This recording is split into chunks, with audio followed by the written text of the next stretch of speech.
I had to pause there when she said 10 years. I can tell you that. Time flies when you're having fun, so I appreciate you. First off, thanks a lot for you guys showing up. It means so much to our program, our department, our university. So again, you could be any other place, so I appreciate you being here starting up. So first off on that, and obviously coming back from COVID, pretty major, still dealing with issues around COVID, so I don't want to turn the alarm off, but I will say that it's good to be able to have these types of things and these functions again as we kind of transition in. So thank you, and thank you for being here. So, you know, it's exciting. Wow. You know, last year was a bit of a blur because we kicked off fall. We had some trepidation coming out of the COVID lockdown protocols.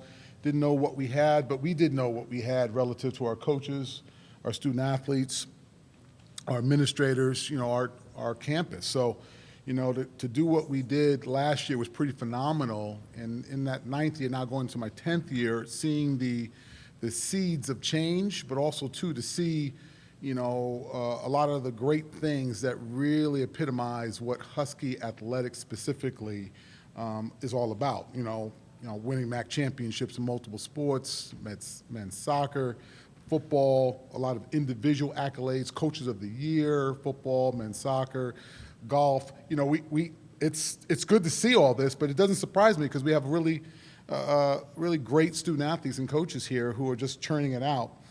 And then winning again our national award for diversity, equity, inclusion, the only two-time winner in the country. You know, watching how our campus and our university talks about social action, but also, too, more importantly, actually living it. So that was really great. And then maintaining the academic standards, you know, not compromising standards. A lot of folks are winning championships, but are they doing it in a way that we can be proud? We are doing it that way, and the great news is that we haven't compromised any academic accolades, finishing up with a 3.34 and doing what we're doing, 3.4, excuse me, overall GPA, and watching our student athletes excel in the classroom as well as in competition. But as you know, there's no such thing as standing still, right? You're either moving forward or you're moving back. I've said that so many different times, but even with the college athletics landscape now that's happening, we're watching major seismic changes, okay? Name, image, and likeness, the transfer portal, NCAA Transformational Committee is talking about different reforms. Things are happening right in front of us. And then the big one, conference expansion. Wow, right? So a lot of things happening as we are even talking about certain things, that things are moving, and they will continue to move. And we are definitely in the age of the mega conference. You know, I think that it's interesting talking to national and local media as well, that, okay, is this happening? This is already happening. We have to definitely embrace it. I think it's extremely important that we do things to position ourselves, our conference, our leadership, John Steinbrecher, our presidents, our coaches, our administrators in our league. We've been watching it, being one of the most stable conferences in the country, so we see it, but we also understand that it's here, and it's going to continue to evolve, and we have to be the best version of ourselves to make sure we accept those things.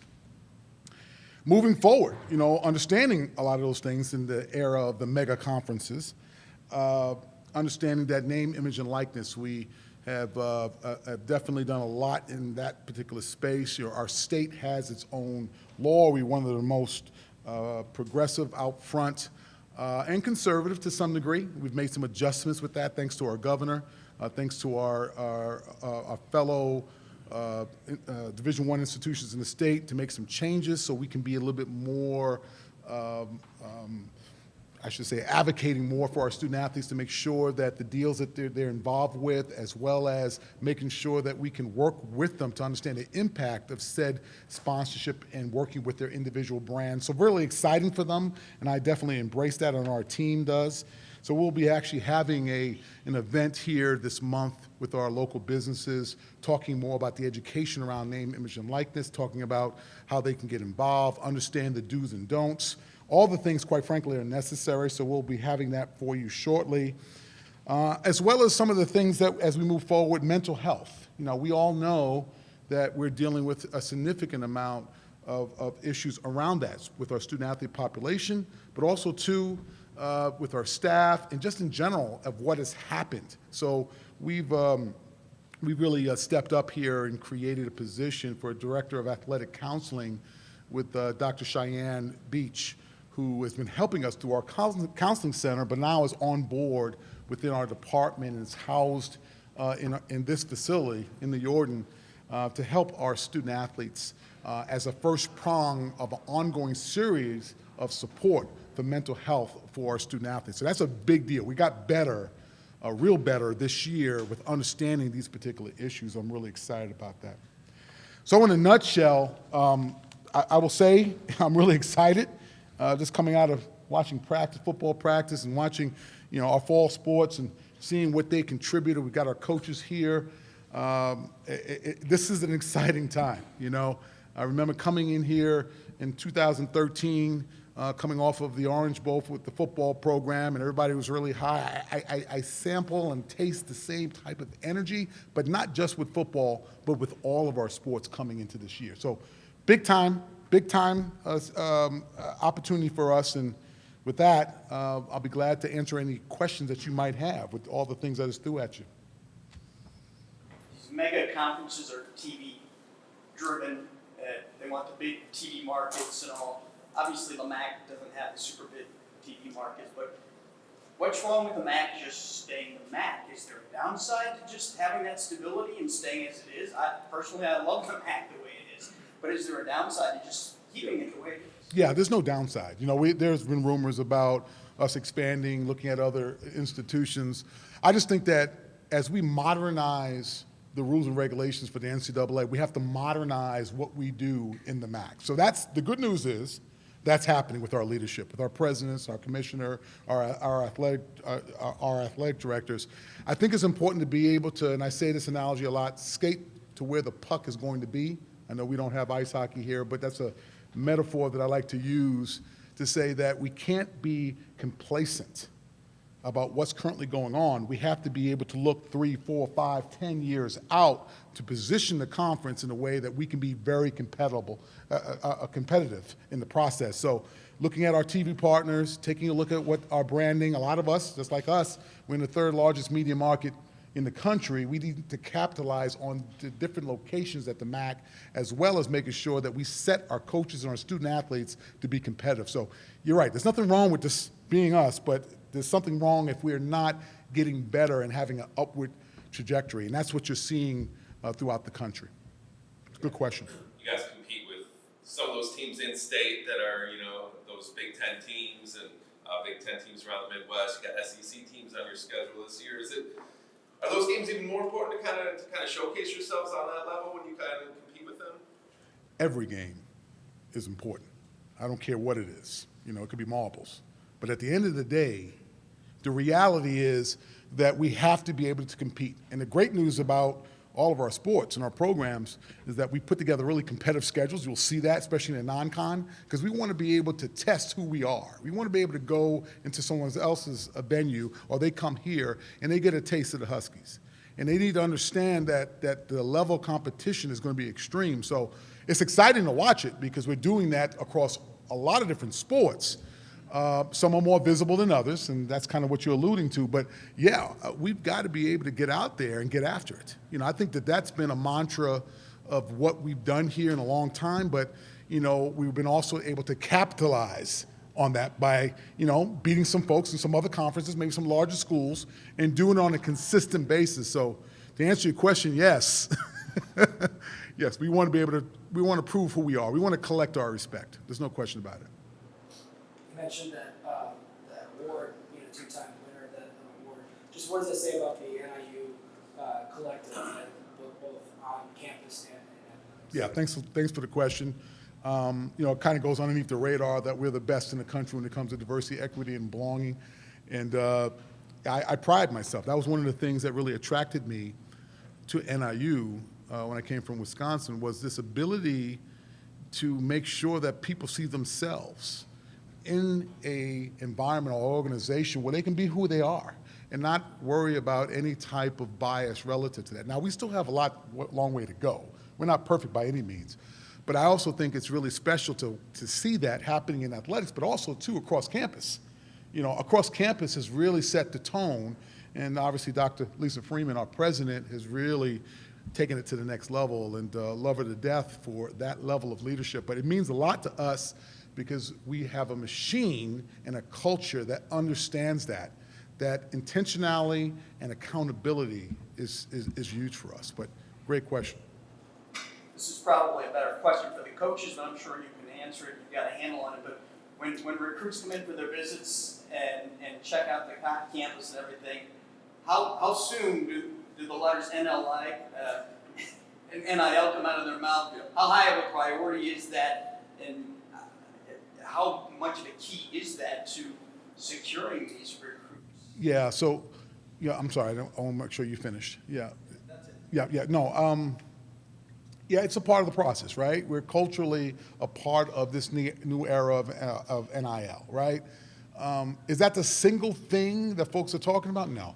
Is that a component that people want to know more about? Absolutely, okay? It's important for us to be able to help our young people, our students, to understand what they have relative to their individual brands. And it's important for us to make sure they understand the do's and the don'ts from an educational standpoint. You know, we don't want to have our student athletes, you know, get caught up in deals that are in perpetuity, where all of a sudden they get a T-shirt at age 23, and then age 73, they're still getting the same T-shirt for the same type of brand awareness. I think it's important to educate. I think it's a great opportunity for students to understand from a financial, contractual, tax-related, all the things that are necessary in life. So this is a great teachable moment, but it's just one component of the total experience here at NIU. So you're going to have that component, but then you're going to learn about all these other things. But the great news, you get paid for that. And it's a part of the legal process of NCAA. It's not inducements, it's a part of the educational fabric. So I think that's important. But you're also talking to someone that wouldn't have gone to be able to go to college if they didn't have financial help or support. So I'm here today to understand and to educate, to say that with this college education, with this scholarship, I'm here standing with you because I then have access to higher education. So we have to put everything into proper perspective. So NIL is important, but it's not the number one thing that students come. They're much more complex about that. Their parents are, their guardians, their supporters. It's a bigger picture that needs to be paid in play. Because if you start coming to institutions just for the money, you don't need colleges. You just need to go someplace else and play, okay? You need to look at the larger picture of that, and I'm excited about our particular students. They get it, they understand, and they've been able to utilize the things that are necessary here to make them better in life. Does the MAC have a standard of some sort for all of its schools when it comes to NIL, or are you guys all acting independently? Yeah, right. Yeah, it's a great question. You might want to talk to Courtney Vincent, our senior associate that's the guru of this particular space. She's right here. Lovely person. God bless you, Courtney. I don't believe we have a standard across the board. I think all of us are operating in different spaces relative to who's governing our NIL process. But at some point, I do believe there's going to be some uniformity about what that looks like. But right now, am I out of my piece of that? Okay, good. I just want to keep on rambling here, not telling.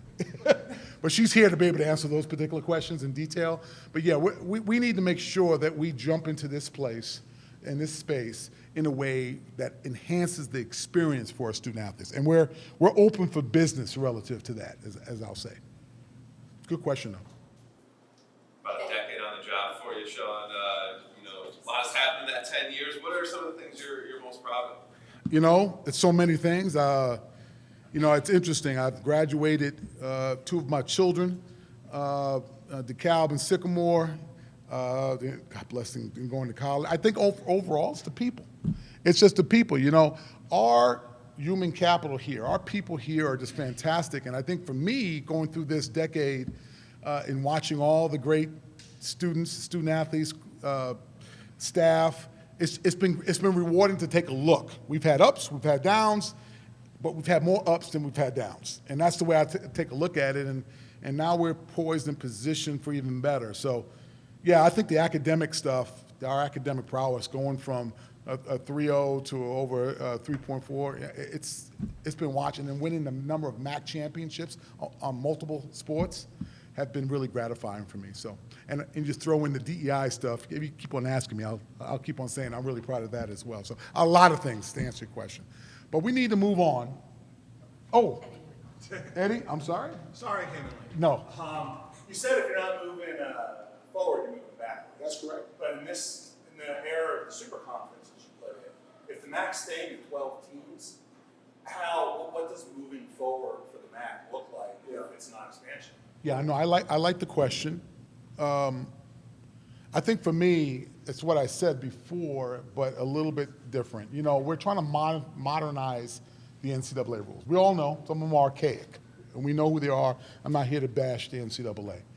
But I will say, I think it's important to understand that as we're looking at our conference, and what makes us special is that we haven't had the mass exodus, the changing, the ebb, the flow, very similar if you look at the Ivy. I'm not comparing us to the Ivy, I'm just looking at the sustainability. I think it's important for us to understand that there's going to be some change around the mega conference, that we need to be able to put ourselves in positions with the institutions that we have to be able to continue to sustain. That means our media contracts. That means how we recruit. That means what sports we sponsor.